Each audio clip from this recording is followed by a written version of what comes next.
Welcome back to Advent of Computing. My name is Sean Hass, and I am breaking my usual format. This episode I'm calling, Edge Notched Live. It's a recording of my presentation from VCF West a few weeks ago.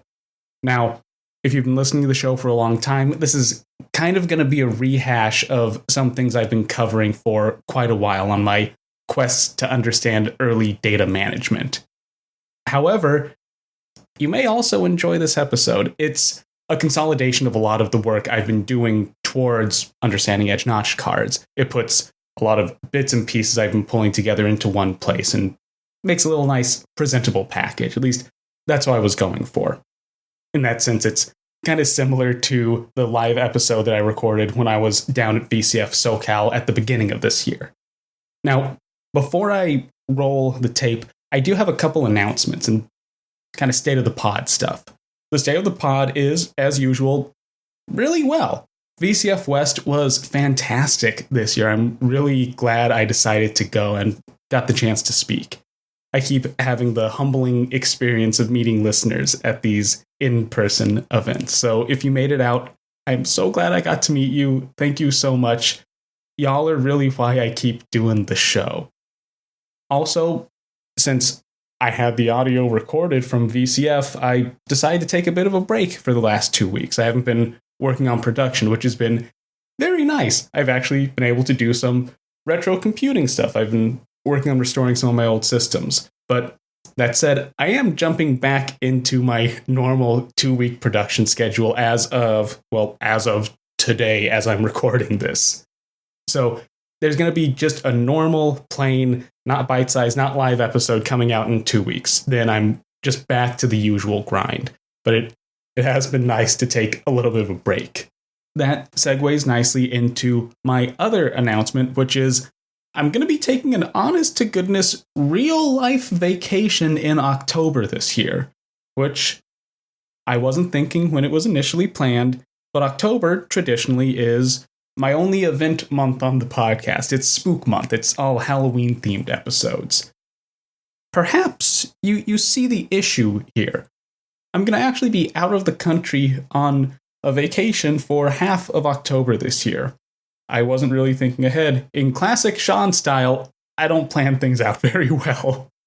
My big brain plan that I've come up with, which I'm going to stick to since I'm saying it out loud now, is I'm going to kind of change up my format for this Spook Month. Instead of doing 2 large episodes, I'm going to do 4 small episodes. Those are easier for me to produce and kind of slide in as space opens up in my normal life schedule. So this year we're going to have 4 small episodes, each on something just a little bit spooky. So it'll be classic fare, just spread out. I think that'll work with my travels and work and my normal life and production. So between now and then, if anyone has ideas for spooky episodes, I have some I'm working on already, but I'm very open to anything high strangeness or spooky or annoying around computer history. Which takes me to my final announcement, which is something very annoying. If you're a patron or use Patreon, you may have seen the news about Apple and Patreon. It's not very good. Essentially, what's going on is Apple is forcing Patreon to charge 30% extra on the iOS app. So that means if you're a new member and you join any Patreon using iOS, you're charged an extra 30%. And they're also changing how some of the scheduling around billing works. It's all annoying and kind of confusing. So my recommendation is if you're ever considering being a patron, do not do it through the iOS app. Just do it online. That doesn't charge you an extra 30% for no real reason. So if you feel the need to join up on my Patreon, get some bonus episodes, get some early releases, do it using the website. Don't do it on iOS, please. Now, with all of that said, I'm going to start rolling the tape. This is my talk from VCF West 2024.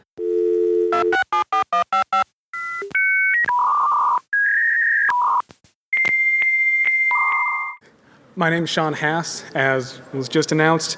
I'm a freelance historian. I normally host and produce the Advent of Computing podcast, where I cover the obscure and less well-documented history of computing. The reason that I tend to veer towards that is because there are large swaths of computing history that are very well covered, like the history of Apple and Microsoft. Everyone knows that. There's dozens of books. But there's these huge amounts of the historical timeline that just aren't preserved or are sitting in archives and haven't really been looked at yet. And we're just now hitting a far enough point away from those events that we're starting to get the context and enough resources that we can actually do real history about the computing revolution. So today I'm going to be sharing with you one of those stories that I've been digging into for quite a few years now.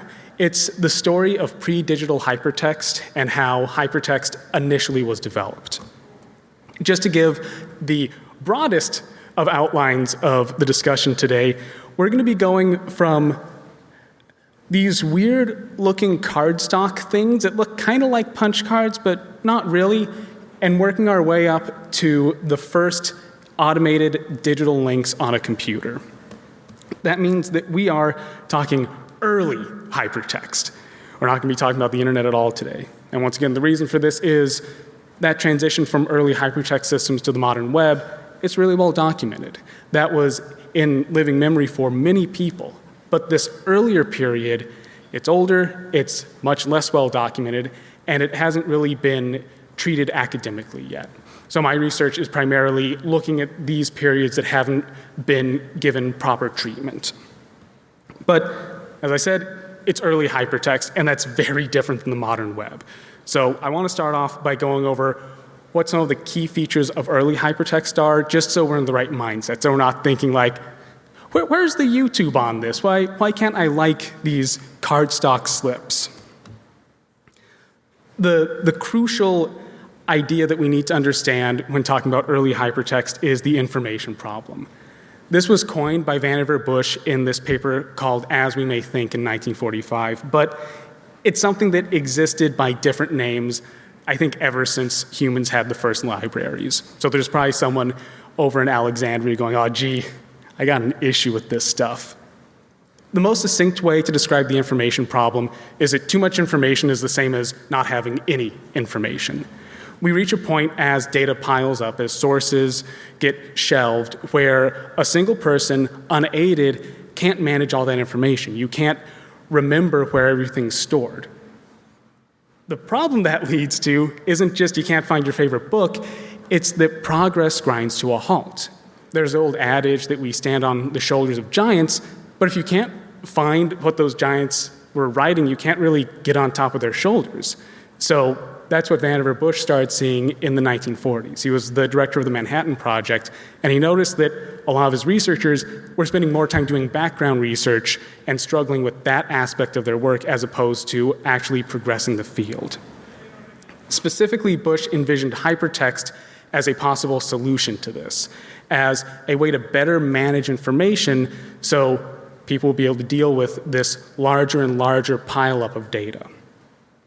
To get into the specifics, I want to look at Vannevar Bush's solution, which comes out of that 1945 paper, and that was this theoretical machine called the Mimex. Now, I'll be going over 3 core features to early hypertext. These features are present in most early hypertext implementations. I just chose the Mimex because it's one thing, it's pretty self-contained, and it's pretty well documented. So this gives us an easy jumping off point without getting into my wild speculation immediately. The general idea of the Mimex is that it's this desk that automatically stores books. It's envisioned as this thing that would store an entire library just in a normal-sized desk, very unassuming. What's cool about it and what makes it hypertext is that instead of just sequentially looking through data, you'd be able to pull up a page of a book and link that to another page, or pull up an idea that you've loaded into your desktop library and link that to another idea. By doing that, you could construct these trails of thought where you'd be able to jump from one idea to the next to the next. And the idea is you're connecting data as associations instead of in meaningless sequences. The first hallmark of all early hypertext systems is they adopt new technology. The Mimics in 1945, it's not built, but Bush designs it around what else but microfilm. At the time, that was a wildly futuristic technology. Bush had actually worked with microfilm prior to World War II in selection machines, the idea being he could rapidly select specific slides from microfilm. So he knew it was just on the edge of possibility to have automatic linking between slides of microfilm. The second feature is freedom. And this is a bit free as in free beer, but free as in freedom is the better adage here. This is based off microfilm. That means that your data set is anything you can store on microfilm. There's no concept of data encoding because each idea that you link together is just a slide. That means you can have scans of a book, you can have photos, you can have handwritten notes, you can even have scans of books where you overwrite handwritten notes on top.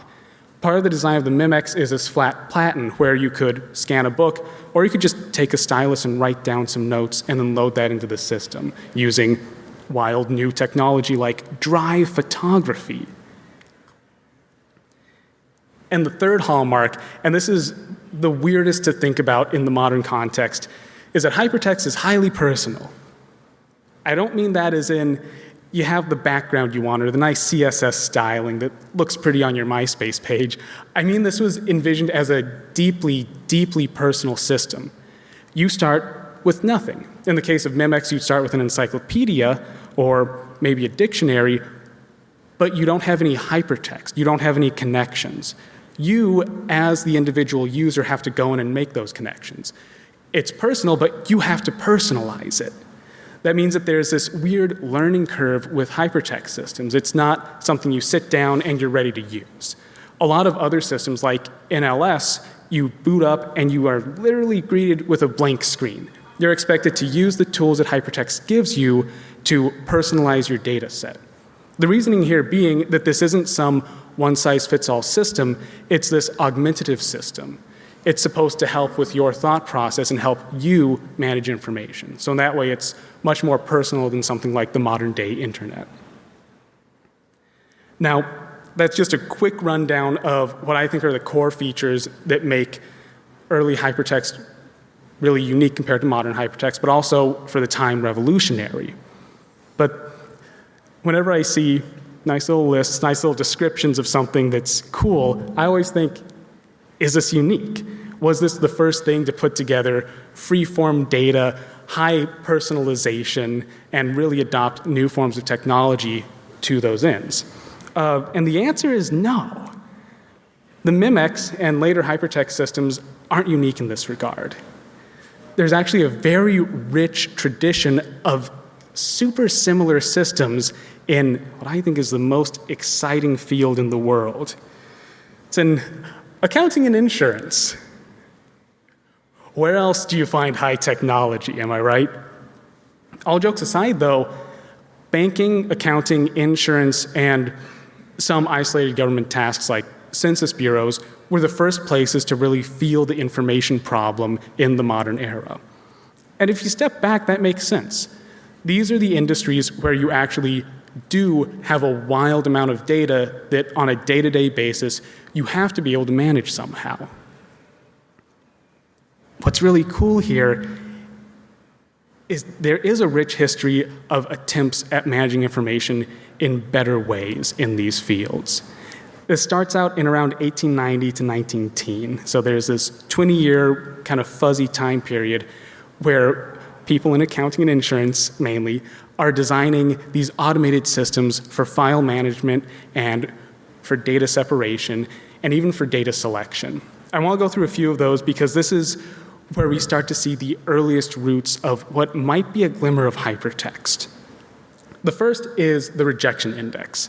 Now, I have that in big scare quotes because this is an anachronism I've made up. There's no trade journals where people in the 1890s are talking about, oh, and in my accounting practice, I've implemented this new rejection index after the recommendation of my associates. We know about these primarily through a few letters and a handful of patents. So I've just kind of applied this rejection index name as a way to group them all together after the fact. These are very simple systems where you'd have a normal filing cabinet where you would have compartments that had a series of these notches on the bottom, little bumps. In this specific patent, they have a series of cabinets where each cabinet has different compartments. And as you can see, they have these little bumps in the bottom, and each compartment's unique. You'd pair those with note cards that had matching notches on the bottom. How this would work in practice is if you tried to put a card with notches in a slot that didn't match up with it, the filing cabinet would reject that card. You'd be physically unable to misfile a card. In practice, this would have been used for things like keeping track of bills or keeping track of invoices. There's these great examples in patent filings where people have these 12-drawer filing cabinets, one for each month, and a series of notching unique to each month. So if you are going in to file a February card in a January slot, which no one would ever do that, but let's say hypothetically it's a bad day, you couldn't do that. Your filing cabinet would prevent you. So in that way, one of the big problems with the information problem is mismanaging data. Humans make errors all the time, and this is a way of automating away some of that human error. The other aspect to this are patents for full selection. This, in particular, is something that is really exciting to me. There are a lot of different ways people did this. The earliest ones, and some of the most, well, it wouldn't work in real life, but it's a good try, are these tabbed cards. So this patent's from 1896, so pretty early days. How these work is a card would have a series of tabs on the top where the tabs would have holes in the middle. Now, there's no information on would you get a card and then cut off the tabs you don't want? Would you apply tabs above it? How would you deal with registry? So there's some feasibility issues, but what's neat about this is it allowed you to store unorganized cards in a drawer. Then when you want to make a selection, instead of having to go to one of 12 drawers, you'd open your drawer, you take a selection needle, a glorified dowel, and you'd find the tab you want and pull up. This, once again, invoices are on the mind, so a lot of these patents show these being used to group invoices by month. So in that example, you could keep your invoices unorganized, and then if you wanted to check January's invoice numbers, you just pull open your drawer, slide your selector through the January notch and pull up, and you have all your cards. You don't have to sort. You don't have to file. The actual operations you're doing are automated away. There's also just some really weird patents where people are trying to kind of style on the technology and put it together. This Hargrave patent is one of the most atrocious of the lot. It is a combination of rejection indexes on the top, selection on two of the sides, an inverse index on one side, so you could use custom filing cabinets with all kinds of sliders and drawers. But eventually, they converge in the 1920s. That's when we start seeing something that's more familiar, at least something that doesn't end in a dead end. This card from Perkins is the perfect example. It's about the same dimensions as a punch card. It also has a registry cut on one corner, much like a punch card. That would have been used to make sure that when you have a stack of cards, they're all facing the same way. Note that in the middle, though, there's nothing. It's just a blank piece of paper. It's just a little note card. You can put anything you want on that.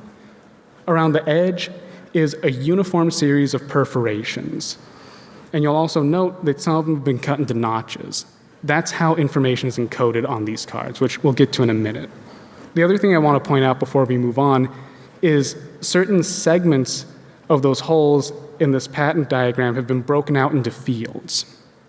That's going to become important in just a minute here. Now, throughout the 1920s, companies start licensing some of these patents and creating what are known as edge-notched cards. That name kind of gets applied colloquially. These are barely related to punch cards. They come out of this totally separate filing tradition and not from this number crunching tradition. They also only encode metadata, and it's stored on the edge. So there's no data encoding on the face of the card. You're keeping information about your information by encoding these notches and intact perforations on the edge of the card. This is once again, substantially different from punch cards because there's no data encoding. You're just keeping track of just a few little bits of information. These are also fully manually operated. There are no electronic machines to help you manage your notch cards. There are fancy machines for making these, but they're essentially these kind of insanity drill presses. I've seen some photos in collections. They're these drill presses that have geared arrangements so they can bring down multiple drill bits at once to bore out the holes in a stack of punch cards. It's wild technology, but outside of that, if you're just using these day to day, there's nothing electronic about it. With just this setup, just these simple pieces of cardstock, you can sort, index, reference, and select note cards. And something else that is kind of interesting and also will become a problem is there's no standards around these. The only standard is roughly the shape and the dot pitch, but beyond that, you can encode your data however you want, or your metadata, however you want. You can put anything you want on the face of the card. I've seen some cards in collections where people have even taped Polaroids onto their notch cards. So it makes for this really interesting medium that has a wild amount of expressive capability. Now, I just want to drive home a couple of these points. The first is, these aren't punch cards. The reason I want to drive this home is when I first started researching edge notch cards, I assumed, it's cardstock, there's some data on it. It's about the same time that Hollerith starts making punch cards, early notch cards appear, so they're probably related, right? After a large amount of patent surveying and hitting the sources, they're not. And part of that is just they're ideologically totally different tools. Punch cards encode data. Edge notch cards don't. They only encode metadata. Punch cards store data on their face as encoded information, which isn't even a concept in edge notch cards. The big thing is that punch cards are used to do data reduction tasks. These solve the information problem, but they do that by taking a large amount of information and turning it into something digestible, to a smaller amount of information. When you do a tabulation, you're taking hundreds of thousands of cards to get an answer out of them. You're not plucking out just one card to check. They also require machines. If you don't have a tabulator, you can't do a tabulation. You can't just grab a stack of punch cards and go, oh yes, I can scan through these really quickly and the answer you're looking for is 5. That doesn't work out very easily by hand. Because of that, punch cards rely on standards. You have to have a card that's a very specific shape, has very specific punching, or you can't use all the automated machinery. So ideologically, punch cards and edge notch cards are in completely different worlds. The other point I want to really drive home is when I said these are manual, I really mean it. The automation here is handled by 2 tools. The top tool is this beautiful little hand punch. It's similar to what you might have seen on a train back in the day. But you don't actually need to use that. This would have been used to turn intact perforations into notches. But you can also do that with scissors. In the historical record, there's a lot of accounts of people just using scissors. I actually don't. I'd be curious to see sales figures on hand punches. The other tool you need is a selection needle. If you went to an official supplier like McBee or Copeland Chatterson, you can get these beautiful Bakelite-handled needles. They're made out of spring steel. There's a little set screw so you can change the length. They even have a logo embossed in gold on the handle. Or you can use a knitting needle. You could use a shish kebab skewer. I've actually used toothpicks for some small decks. So really, you don't need to invest in hardware. The only thing you need to invest in are the cards. And once you have those cards, you have everything you need to get going. Data here is encoded in something very similar to binary, as far as like ones and zeros, trues and false. It is binary, but some of the encoding details are wacky. The simplest encoding schema is a dichotomous key, where you choose a position, and you set a hole to be a false and a notch to be true.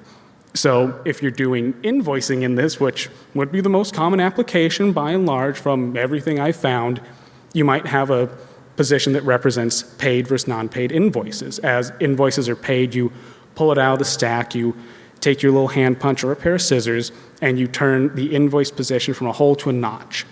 Then come up into the month, you need to see which invoices haven't been paid, so you can put those into a pile of delinquent invoices. You'd take your pack of invoice cards, pull out your knitting needle, or maybe clean off the skewer you were just having some lunch off of, and you go to the paid position, you slide it through and pull up. Any card that has an intact hole in that position stays on that needle and is removed from the pack. If it has a notch, it falls off the needle and stays in the lower pack. By doing this, you can make a selection from an unordered set of cards. You don't have to file these cards. They can be in any order you want when you do a selection operation. There's also a really simple algorithm.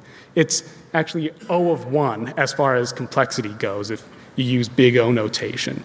So for any amount of cards, if you're doing a selection on a dichotomous key, that's one operation. It will get more complicated, and there are limitations as far as how big your skewer can be and how many cards you can hold in your hand. But in general, this is a wildly simple selection method. So at this point, we can start to pull together some ideas here. I'm hoping, if I've done my job, it should be clear that there are some features here that are similar to early hypertext.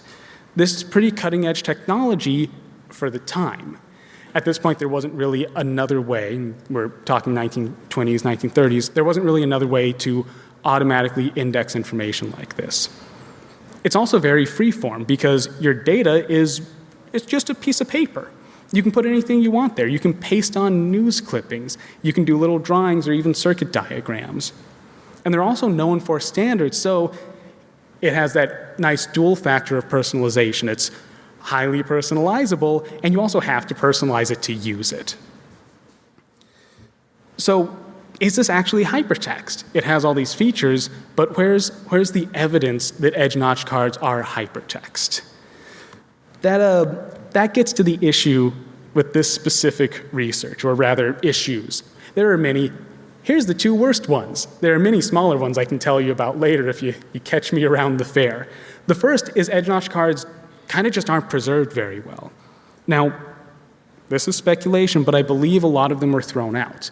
As I keep saying, these are used in banking and accounting and insurance, all these back office applications. That's what they're primarily marketed towards. It's a way to modernize your office. Are you going to keep around your tax records for 60 years and donate it to your old alma mater's archives? Probably not. So because of that, once again, I can't prove a negative, but I think a lot of these were just thrown out. Also, when you factor in things like medical records or grant records that were stored on here that might have implications for like personal information, there may have been actual policies in place to destroy records after a certain number of years. And these are just back office records. Edge-notch cards are also really easy to get rid of. Since they're super cheap, you can use them and get rid of them and forget about them. I've read some fascinating papers. There's actually one in the Smithsonian archive that are about naturalists using edge-notch cards for really quick and dirty data reduction. There's this one where a naturalist took notes on edge-notch cards, punched them up when he got back to his office, and then used them to figure out how many frogs versus toads he saw in the field. He didn't keep those notes, but we have a record that he used edge-notch cards when he was doing his research. So because of this ad hoc nature, and once again, the buy-in is so low, it's a pair of scissors and a knitting needle, it's easy to get rid of them. The other thing is that archivists kind of don't know what to do with these, and this isn't a knock against archivists. People who work in archives are the most important people in human history. I love every one of them. If they're listening, you're the best.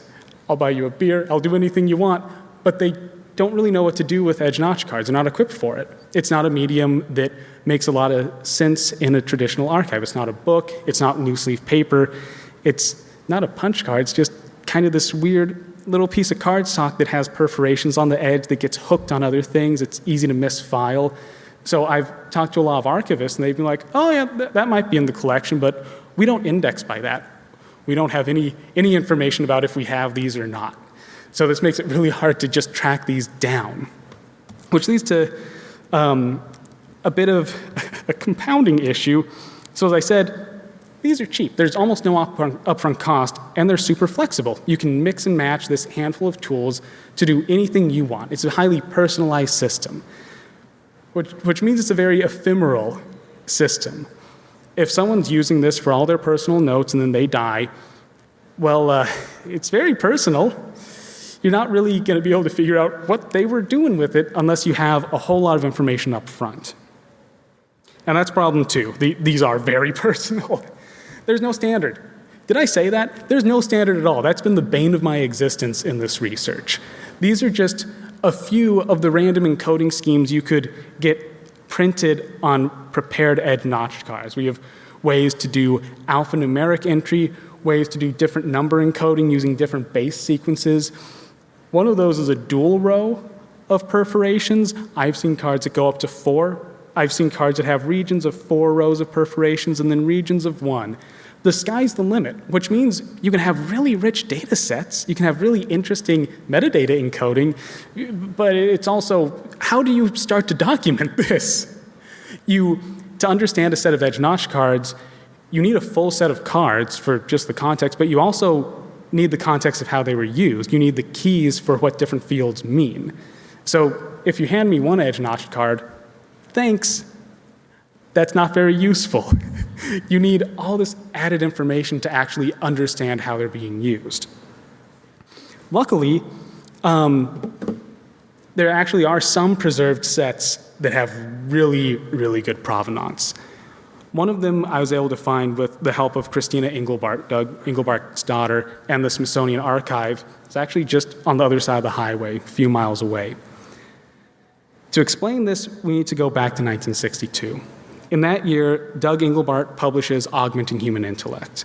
This is one of the foundational papers in modern computing. It explains totally new concepts in how to handle user interface design and how to structure data. It leads to NLS, the online system, and the mother of all demos. This leads to the computer mouse. It leads to Windows. It leads to cursors. It leads to video conferencing. It leads to all of these wild modern things. And it also leads to hypertext. Now, the paper itself is interesting, but my favorite part are the appendices. In there, Engelbart goes through how and why he arrived at his conclusions. And my favorite appendix is Appendix 3. I know. Anyone else love Appendix 3 out there? Any big Appendix 3 heads? I like this because he talks about his note system. He talks about day-to-day how he wrote Augmenting Human Intellect. And he says specifically that while he was working on the paper, he kept notes on edge-notched cards. His edge-notched card system. Right after this quote in section 3, he goes on to explain a system of linking and stitching that he developed on edge-notched cards. And we're not talking about computers here. This is before he was working in a mainframe room. He developed a hypertext system on the pieces of cardstock we've been talking about. And the wild thing is, it's preserved. The full set of notes is actually available in Stanford's special collection. It was a lot of work to find. When you're going to special collections, you're given a finding guide. It's just a PDF that has maybe one sentence, maybe one word about what's in each box and what's in each little file folder. They never say edge-notched cards are here. They'll say something really useful like notes, 1954 to 1958, or correspondence, comma, notes, period. So you just kind of have to look and from year context, guess, and hope you're right. That was the case with these cards. They were just in a big box that was labeled as notes. But I was able to track these down in 2019. And what's crucial here is we have the context of how these were being used. That was written and published in Augmenting Human Intellect. And we also have the keys. So these two cards, well, this is just an example of what the cards look like, but this larger card with the lines on it, that's actually the schema that Engelbart was using in one series of notes. That's all the information we need to make sense, to make heads and tails of the data set. You'll notice that there's all those single words on lines. Those are dichotomous keys.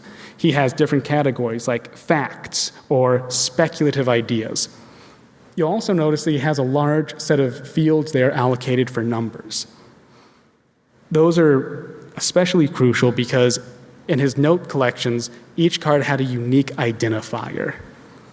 Maybe we can see where this is going. Engelbart implemented hypertext in his edge-notch card notes by using those unique identifiers. Each card has a serial number. A link is just a number that references that serial number. You can follow that link using a knitting needle. So in practice, he'd say, I have this note which reminds me about this funding statement that I read, or this grant that is available that I have in this other correspondence that I took note of, and in this other card, number 826 or 123, and he'd just write the number down. And then when he's going back through his notes, he goes, oh, I remember there was something about a funding statement. Oh, it's in card 826. Okay, well, pull out the needle, and you can pull it out of the pack. The selection for a serial number like this is a little more complicated than just a normal dichotomous key, but you can do it in a few operations. There's also tricks you can do with how you handle your serial numbers to make those selections easier. The one just interesting thing to note that I won't bore you with the details, but 7421 encoding, this binary style encoding, is actually sortable using just a few operations. I think it's like 3 needle operations can sort a pack if you're encoding your numbers using that base. Now, in practice, that's what a link looks like. That is a physical link that was on one of Engelbart's notes. It's just a number in quotation, well, in parentheses, that references the unique ID number that would be encoded on every card in the set. So in this case, he could pull up card 300 with just a handful of operations. The other feature, and this once again gets back to old hypertext being different than new hypertext, is stitching. This is something the web doesn't really do these days, which honestly I wish it did. The idea is a stitch allows you, using the same idea of this linked data, to combine pieces of information into a larger idea. Specifically how it's implemented in Engelbart's notes is he'd take that serial number and then add an order number. So you can also look at it as like a group and series number. So here, just as an example, card 826 has parts 1, 2, and 3, and all you have to do is expand to have one more numeric field, and then you can do this kind of grouping. In practice, there's what it looks like. And I really love these cards as an example because you can tell exactly what's going on. This is card number 129, part 1 and 2. You can see that he ran out of space typing up on one card. He has these little overs on a lot of his cards, but you flip it over, there's more, he runs out of space again. So he has this other card that has the same ID number and has a little sequence number added on, where he finishes the idea. The idea with this, and what's so cool, is he's able to pull out a specific idea and then reorganize it, put it back in order, and reconstruct the entire chain of thought. It's really interesting to note, too, that this is really making use of the medium, because he hits this point where he runs out of space, and instead of just going, oh, I'll abbreviate it, I'll remember later, it'll be fine, he goes, no, I have the tools to extend the data. I can keep my idea going. I can keep rolling with this because this system gives him all the tools he needs using this hypertext ideology. So to pull this all together, edge-notch cards not only have similar features to early hypertext, they also have almost the same implementation details. In the modern web, how do you access a web page? You have a unique identifier. When you reference it by that unique identifier. I mean, a few numbers is a lot less unique than a full URL, but it's serving the same purpose. Edge-notch cards also show up at the dawn of digital hypertext.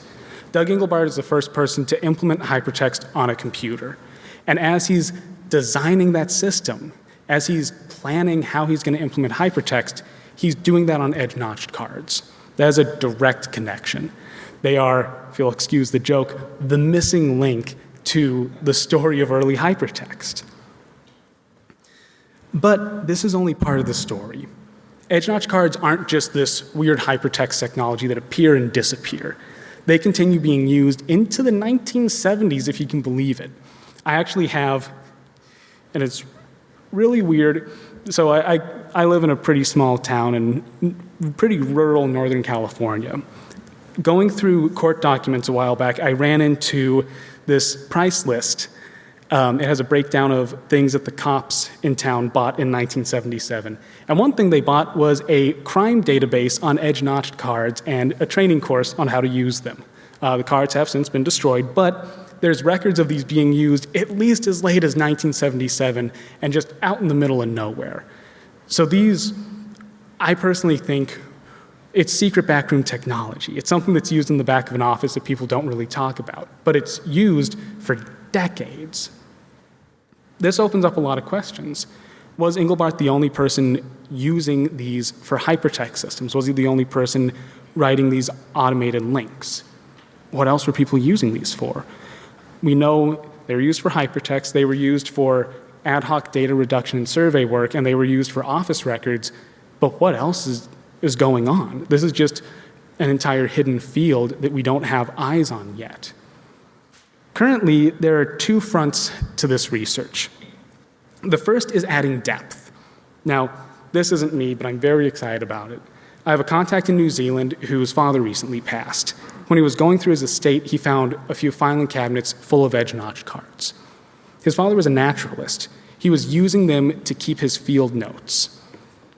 My contact is currently digitizing those cards. Actually, if what he says is to be believed, they should be digitized right about now. What's really exciting about this, besides having a new data point, is he's writing software to do full image analysis to extract the indexes and preserve photos of the cards. And I can't wait to get my hands on that software. That's going to allow me to take the scans I have, all the 6 full sets of edge-notch cards I've been able to find, I have those digitized. Using the software, I'll be able to pull out those indexes, store that data in a database, and actually operate on them in a computer instead of manually, because these are old, they're crumbling. I don't really want to pull out a knitting needle and go to town on these. If I damage them, that's something that's lost forever. Also, archives usually don't let you bring pins inside when you're going through the special collection. I don't know how an archive would feel if I showed up with an ice pick and was like, hey, I want to look at box 387 from 1958, please. Can you bring that here? Just for a minute. It'll be fine. I'm not going to do anything bad. So I'm really excited to have a way to use this on a computer. I think that'll give us a lot more insight into practically day-to-day how these could be used. And the other side to this is adding breadth. And this is the end of my presentation and my call to action. Have you or a loved one seen these cards? Back in the 70s, did you have a week at work that was ruined dealing with these? Do you know someone that manufactured these, someone that threw these out? If you have, please get in touch with me. I'm going to be here all weekend. I have business cards. You can email me. I'm trying my hardest to find more of these cards because there's so few data points about them. The last the last industry work on edge-notch cards was published in 1954. That means there's this huge gap where we don't have a centralized understanding of what they were used for. I think in the future, in the coming years, as I collect more information about these, as we start digitizing cards, as we start using them on computers, as we start finding more cards, there's going to be a really fascinating story here. And as we've seen with the connection to hypertext, we're just starting to scratch away at the surface of that. Thank you so much for listening to my talk. If you want to hear more of my ramblings, I host Advent of Computing. It's a podcast. You can get it anywhere. And if you've seen these cards, please come find me. I will reward you handsomely. I'll at least give you a firm handshake and a thank you.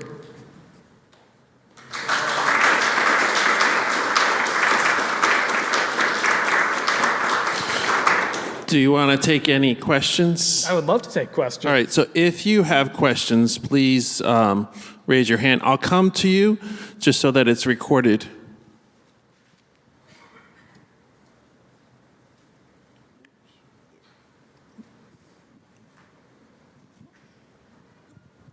Hi, Sean. Thanks very much for the talk. It was wonderful. I'm a big fan of the podcast.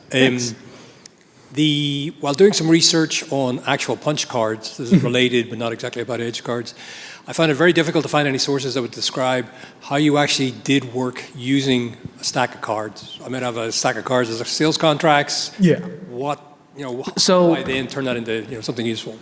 The best source is this. I actually have little citations to it everywhere since almost all my images came from here. There's this book from, the first edition was in 51, the second in 54, I think. It's called Punch Cards, Their Application to Science and Industry. It's a collection of publications from trade journals and academic papers that's on edge-notch cards and punch cards. It's scanned on the Internet Archive for free. I highly recommend that. I have a personal copy that I think I've dog-eared to oblivion, but that has full explanations of day-to-day how people are using them. Thank you.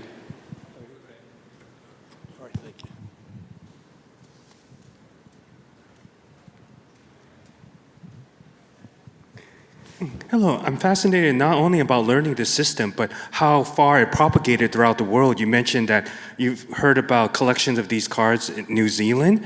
Yeah. I was wondering, how did this system get propagated? Did he present papers, presentations? I guess many of us know about the infamous Mother of all demos.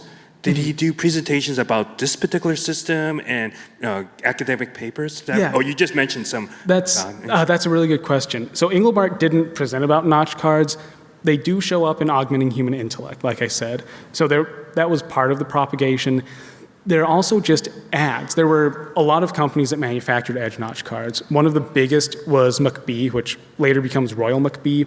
They ran ads everywhere. You can still find a lot of images of, they're really campy. They'll have like photos of someone in a business suit standing astride the world holding a notch card being like, simplify your business solutions, conquer the world. So that was a big part of the spread. There's also a lot of academic disciplines. Chemists use these a lot. There's actually in punch cards or application to science and industry, there's some fascinating papers about how chemists were encoding information about compound structures on the indexes in notch cards. They also, I think some of the spread was people doing research in different areas of the world. There were, I'm going to mess up the details since I haven't read the paper in a while, but there were some TB studies carried out in India during the British occupation that used edge notch cards. And they were using, I think, Copeland-Chatterson cards, which were manufactured in England. So they're spread via that vector. But in general, they spread by industry ghouls, kind of.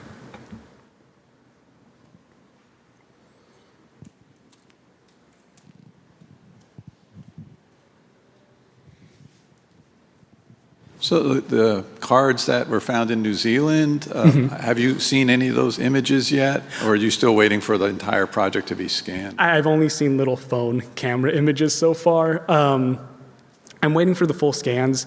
I know that the code's going to be on GitHub, and he was saying that he's donating the full set to a natural history museum. But I'm still waiting on the full photos. So the reason I ask is similar to the previous question. Were they significantly different from cards you've seen in the U.S.? No. So that's what's really interesting, and this is one of the open questions right now that I need to go on a couple trips to a few archives to finalize this.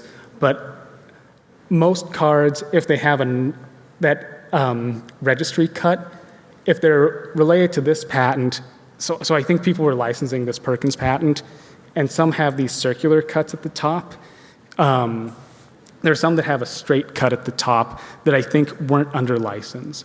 But in general, around the world, they all look very similar. The form factor ends up being a little more square than the earlier patents. But in general, they all look roughly the same. Yeah. That was kind of a rambling answer. I hope that answers the question, though. Hi, thanks for your talk. In terms of early paper-based real hypertext, would you consider the card systems of Paul Olay in Belgium in the 1800s to be or to not be hypertext? My man, 100%. I personally think if they're not real hypertext, they're really, really close, because he was using, I guess, for those who don't know, he was using a much more sophisticated indexing system similar to the Dewey Decimal System, but was able to encode much more information about data. And that was used for referencing and connecting data, that's really hypertext-y. So yeah, I consider it hypertext, at least. Thank you.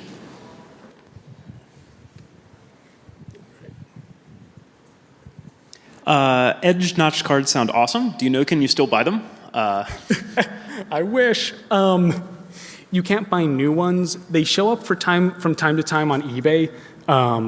You can get them there, like buy the 1 and 2. I've actually talked to a couple of people that are trying to manufacture some just for personal use, and it's not very easy since you do have to have registry. I've seen machines that are still extant for cutting these out, but I don't know if they work. So as far as buying new ones, no. Best you can hope for is new old stock.